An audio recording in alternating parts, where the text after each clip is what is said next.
Sang Kiai, siapakah Imam Mahdi, sang pemimpin akhir zaman? Di akhir zaman, akan lahir seorang Khotamul Aulia, penutup aulia, akan lahir seorang Khotamul Warasatul Anbiya wal Mursalin, penutup pewaris para nabi dan para rasul. Akan lahir seorang atau satu orang pemimpin akhir zaman yang akan menjadi khalifah di muka bumi yang bergelar Imam Mahdi dari darah daging Rasulullah Muhammad SAW. Namanya sama dengan nama Rasulullah Muhammad SAW, dari Ahlul Bait Rasulullah Muhammad SAW. Dikatakan dari Ahlul Bait itu artinya dari keluarga yang tinggal satu rumah dengan Rasulullah Muhammad SAW. Siapakah beliau? Anda boleh bertanya-tanya sampai akhir hayat Anda, tapi Anda diam saja tanpa berusaha mencari tahu siapa dan di mana. Dan ketika Anda dikasih tahu pun Anda diam tidak bergeming, karena Anda merasa lebih tahu. Karena Anda merasa memiliki keilmuan agama lebih banyak. Karena Anda merasa hafiz Quran dan ribuan hadits.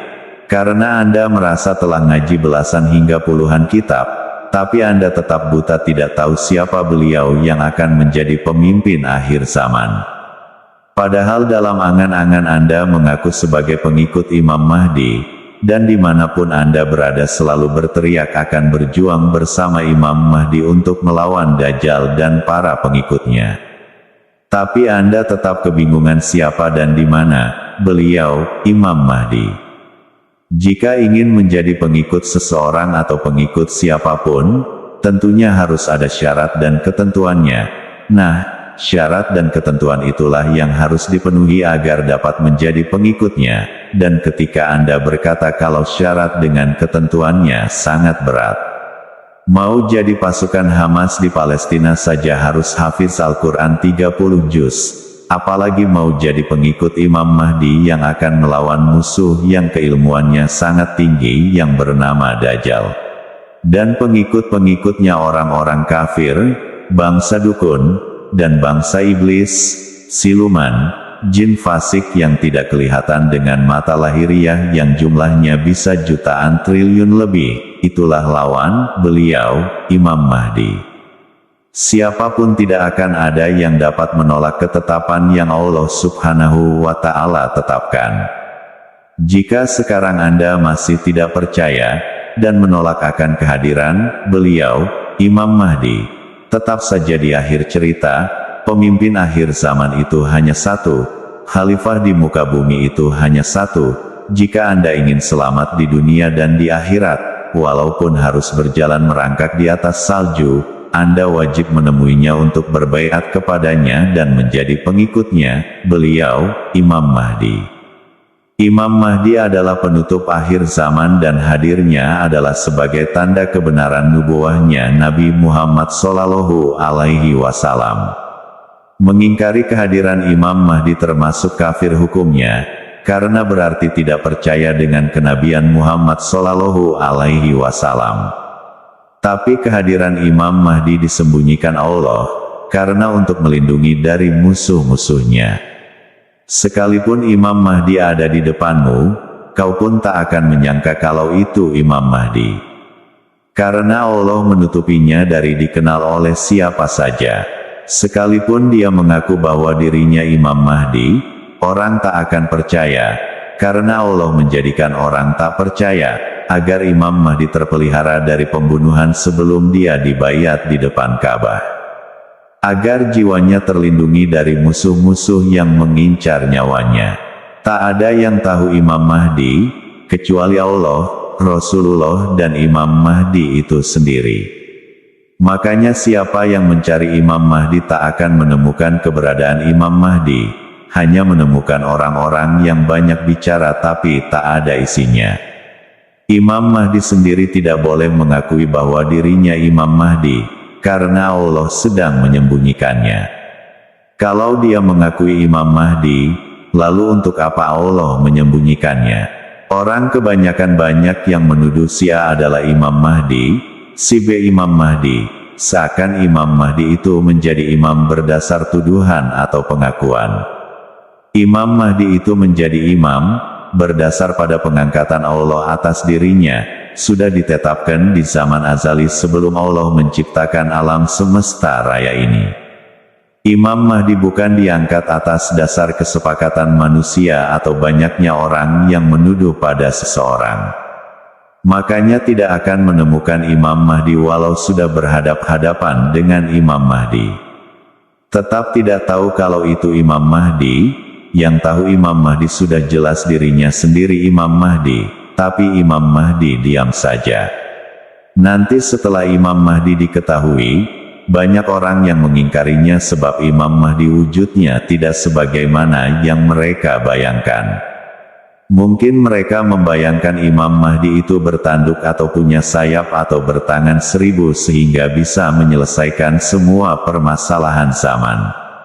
Ketika Imam Mahdi itu hanya orang biasa saja, bahkan tak punya derajat apa-apa, maka dasar keyakinan dan akal mereka tak mau menerima dan ingkar pada Imam Mahdi.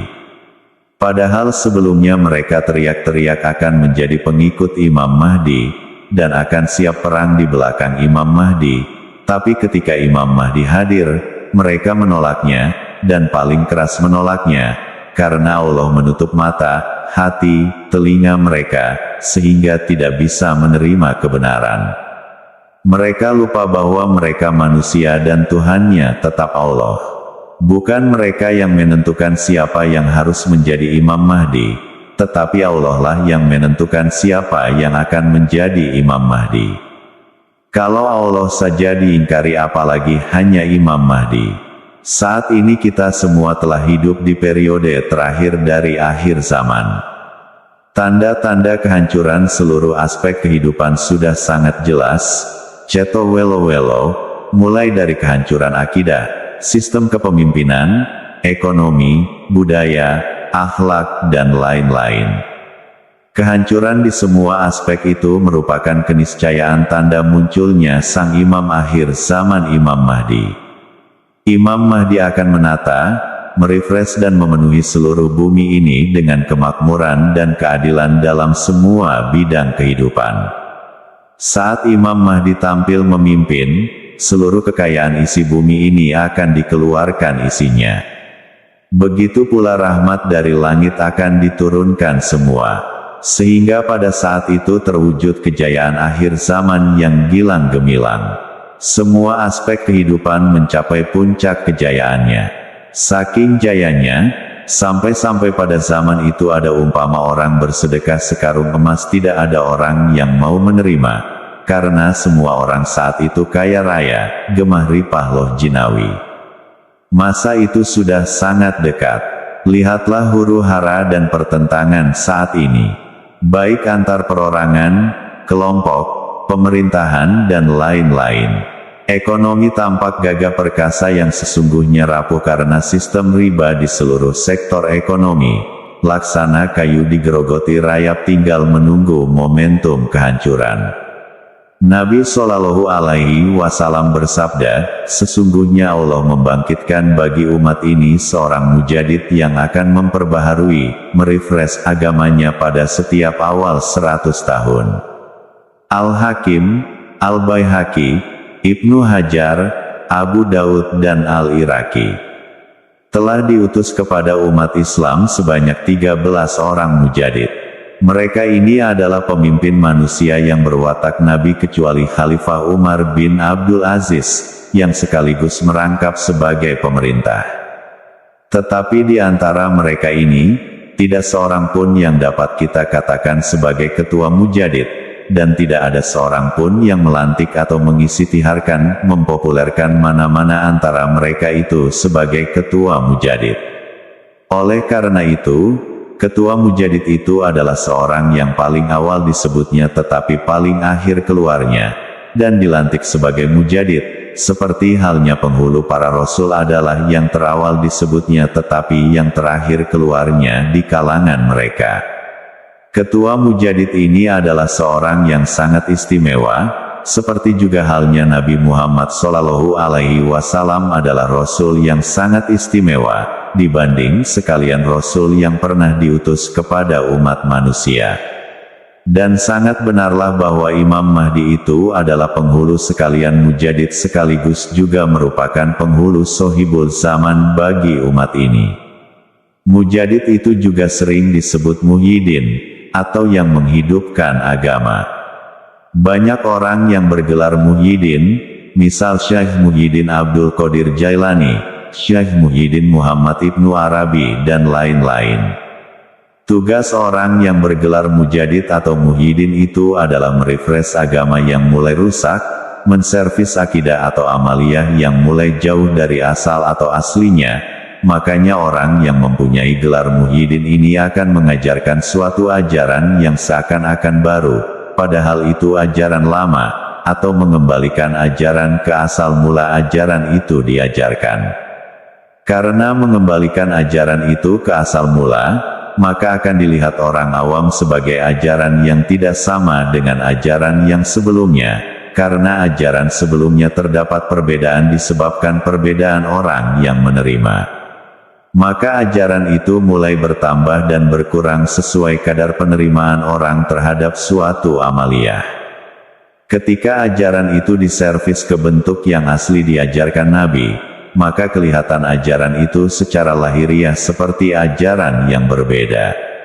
Ajaran itu laksana motor yang berulang kali pindah tangan, setiap pindah tangan dioprek atau dimodifikasi oleh orang yang menerima motor, diganti knalpot, roda, stang dan lain-lain, maka ketika dikembalikan kepada onderdil asli dari pabrikan, orang menyangka itu bukan motor yang sebelumnya, dan dianggap salah. Padahal sejatinya oprekan atau modifikasi itu yang salah.